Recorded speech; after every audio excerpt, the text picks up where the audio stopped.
Shalom semuanya. Senang sekali saudara, kita masih diberikan kesempatan oleh Tuhan untuk dapat mengikuti persekutuan rumah tangga pada malam hari ini. Saudara, topik yang akan saya bawakan pada malam hari ini adalah kamu adalah terang dunia. Saudara, saya bersyukur kita tinggal di Amerika jarang mengalami mati listrik. Tapi dulu kalau di Indonesia, kita sering mengalami mati listrik. Tapi andai kata di rumah saudara mati listrik, apa yang akan saudara lakukan? Saya percaya saudara, atau saya yakin, saudara pasti akan mencari senter. Atau kebanyakan orang, dia akan mencari handphonenya. Karena handphone sekarang, hampir semua sudah ada senternya. Ini berarti kita atau manusia tidak suka gelap. Kita tidak suka tinggal dalam kegelapan. Entah itu saudara tidur, mandi, makan, nonton TV, dan lain sebagainya. Tapi faktanya, kita hidup di dunia yang gelap. Tapi gelap bukan dalam arti listrik, tapi gelap dalam arti simbolik. Yaitu kita hidup di tengah dunia yang penuh dengan dosa. Kita hidup di tengah dunia yang penuh dengan hawa nafsu, tipu muslihat, kejahatan, dan lain sebagainya. Itulah sebabnya Tuhan Yesus berkata kepada murid-muridnya, kamu adalah terang dunia. Dengan kata lain, Yesus menginginkan kita sebagai orang-orang percaya berfungsi sebagai penerang dunia. Mari saudara, kita lihat apa yang Yesus katakan dalam Matius 5 ayat yang ke-14 sampai ke-16. Saya bacakan. Kamu adalah terang dunia. Kota yang terletak di atas gunung tidak mungkin tersembunyi. Lagi pula orang tidak menyalakan pelita lalu meletakkannya di bawah gantang, melainkan di atas kaki dia, sehingga menerangi semua orang di dalam rumah itu. Demikianlah hendaknya terangmu bercahaya di depan orang, supaya mereka melihat perbuatanmu yang baik dan memuliakan Bapamu yang di surga. Saudara, Yesus menegaskan, kamu adalah terang dunia. Kamu itu siapa? Kamu menunjuk pada orang-orang yang sudah percaya kepada Kristus, yaitu kita, orang Kristen, atau murid-murid pada zaman itu, atau kita pada zaman ini. Dan istilah adalah pada kalimat ini maksudnya keberadaan, hakikat, atau nature. Yesus tidak bilang, kamu harus menjadi terang dunia. Karena Yesus tidak mengharapkan kita menjadi terang jadi-jadian. Bukan kamu menjadi terang, tapi kamu adalah terang. Ini berbeda saudara. Dan saya harap saudara mengerti. Artinya, sepanjang kehidupan kita, dimanapun saudara berada, kapanpun waktunya, atau bagaimanapun situasi yang saudara hadapi, saudara adalah terang. Bukan sehari terang, sehari gelap. Selanjutnya saudara, istilah terang dunia di sini bukan berbicara mengenai lampu, atau bukan berbicara makna secara hurufiah. Di mana-mana kita pakai baju yang ada lampunya, kita pakai topi yang ada lampunya, atau sesuatu yang kelihatan. Tidak saudara. Tapi ini berbicara mengenai makna simbolik. Lalu, apa maknanya? Pertama, hidup kita tidak boleh tersembunyi. Yesus bilang, di ayat yang ke-14b, kota yang terletak di atas gunung tidak mungkin tersembunyi. Jadi apa maksud kota yang terletak di atas gunung? Artinya saudara, hidup kita seperti kota yang terang di atas gunung, yang tidak mungkin ditutupi, yang tidak mungkin tersembunyi, yang pasti kelihatan. Ini berarti hidup orang Kristen terbuka. Hidup orang Kristen transparan, bisa dilihat orang, karena kita sudah diterangi oleh Yesus. Kayak kita ini dari kaca, saudara, dan di dalamnya ada lampu, maka itu bisa tembus. Orang bisa melihat dari luar. Tapi bukan arti secara hurufiah, yaitu jantung atau usus kita kelihatan. Tidak. Tapi hidup saudara bisa dilihat orang. Perkataan saudara, tingkah laku saudara, hidup saudara bisa dilihat orang. Sebagai orang Kristen, kita dipanggil untuk hidup tidak tersembunyi. Dan ini juga yang Yesus tegaskan di dalam ayat yang ke-15. Dikatakan, lagi pula orang tidak menyalakan pelita lalu meletakkannya di bawah gantang, melainkan di atas kaki dia. Artinya, hidup kita terbuka. Jadi makna kota yang terletak di atas gunung dan pelita di bawah gantang atau di atas kaki dia itu sama. Tidak tersembunyi. Tidak melarikan diri. Seperti yang dilakukan oleh orang-orang yang beragama lain. Contohnya para biksu atau para agama-agama Buddha. Mereka membuat biara di atas gunung. Mereka bertapa di atas gunung. Memisahkan dari orang-orang lain.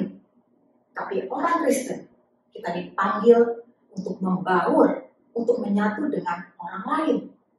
Sebagai orang Kristen, hidup kita berbeda, ya. Tapi kita tidak eksklusif. Kita tidak diskriminasi. Kita bisa bergaul dengan siapa saja.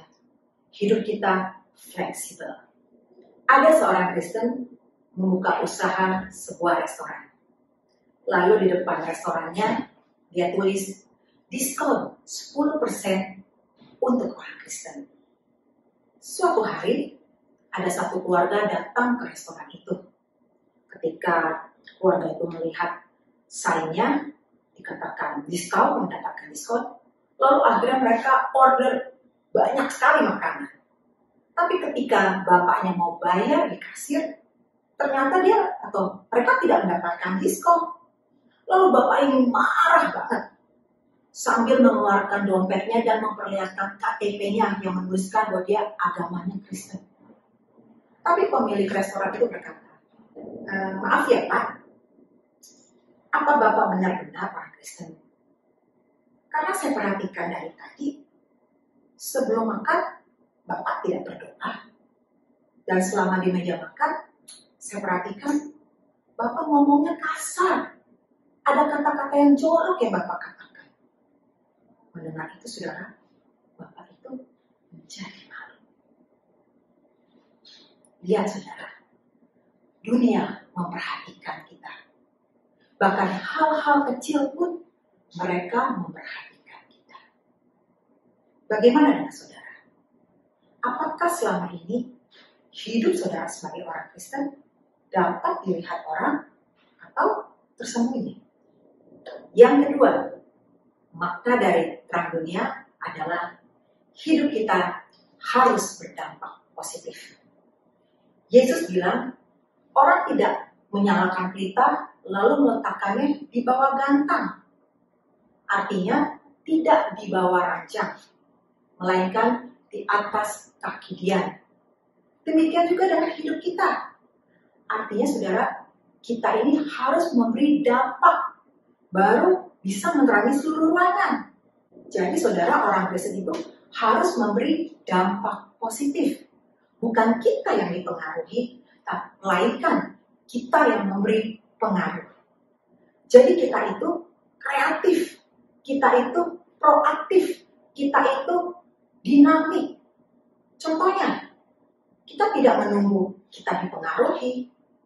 Walaupun saudara, mungkin saudara satu-satunya orang Kristen di kantor, yang lainnya non-Kristen. Lalu saudara bilang, saya nggak bisa, saya nggak kuat. Siapa bilang nggak bisa? Yesus bilang bisa kok. Lampu bisa menerangi banyak orang. Kan mereka gelap, saudara terang. Karena itu saudara bisa menerangi orang-orang yang gelap. Jangankan 1 lawan 1, saudara. 1 lawan 10 aja bisa, saudara. Jadi, sebagai orang Kristen, Kita bisa nggak ditempatkan atau ditaruh di mana saja? Bisa, saudara. Jadi jangan ada alasan bahwa kita tidak bisa lagi beribadah karena di daerah rumah saya tidak ada gereja. Saya nggak lagi baca Alkitab dan hidup saya terpengaruh oleh orang-orang luar. Tidak, saudara. Saudara bisa, walaupun saudara sendiri. Karena Tuhan memberi kekuatan. Contohnya, Thomas. Ketika Thomas dikirim ke India, Thomas sendirian, tapi dia bisa memberikan dampak positif. Apa itu memberi dampak? Memberi dampak artinya membuat hidup orang lain lebih baik. Membuat hidup orang lain lebih benar. Contohnya, saudara bisa memberikan nasihat, teguran, petunjuk, memberikan arah, atau membawa orang yang tidak percaya kepada Kristus menjadi percaya kepada Kristus. Shelley Levin, saudara, adalah seorang pemain film porno terkenal di Amerika. Dan dia sudah membintangi lebih dari 22 film porno. Dan inilah yang membuat namanya begitu terkenal dan dia menjadi kaya raya. Namun jiwanya hampa dan dia tidak mendapatkan kebahagiaan. Dan dalam keadaan seperti itu, Shelley Levin teringat kebiasaan keluarganya. Waktu dia masih kecil, orang tuanya sering membawa dia ke gereja. Dan inilah yang membuat Shelley kembali datang ke gereja. Dan puji Tuhan, Shelley Levin membuka hatinya bagi Tuhan. Dan dia meninggalkan kehidupan yang lama. Dia meninggalkan profesinya sebagai pemain film porno. Dan sejak itu, saudara, hidupnya dirubah secara total oleh Tuhan. Menjadi kesaksian yang indah bagi kemuliaan Tuhan. Dan dia juga merintis sebuah pelayanan khusus yang menjangkau teman-temannya yang masih hidup atau bergelut dalam dunia yang gelap. Melalui kesaksian dan pelayanannya, Shelley Levin banyak membawa jiwa kepada Tuhan. Mulai dari aktris, aktor, sutradara, produser, maupun teman-teman yang lainnya. Dengan kata lain, semenjak dia menjadi Kristen, hidupnya berdampak bagi orang lain. Saudara, selama ini hidup saudara lebih banyak dipengaruhi atau saudara mempengaruhi orang lain? Hidup saudara pasif atau aktif? Mohon kekuatan dari Tuhan supaya mulai hari ini saudara disadarkan dimanapun saudara berada, bagaimanapun keadaan yang saudara hadapi, saudara adalah terang yang memberi cahaya. Kamu adalah terang yang memberikan dampak positif. Yang ketiga, hidup kita harus berbuat baik. Ayat 16 Yesus bilang, hendaknya terangmu bercahaya di depan orang. Apa itu bercahaya di depan orang? Lalu Yesus lanjutkan kembali, supaya mereka melihat perbuatanmu yang baik dan memuliakan Bapamu di surga. Kata kuncinya di sini adalah melihat perbuatanmu yang baik. Jadi maksud bercahaya atau terang bercahaya adalah kita harus berbuat baik. Karena orang melihat kita. Jadi kita tidak hanya asal ngomong. Kita tidak hanya teori saja pinternya, saudara.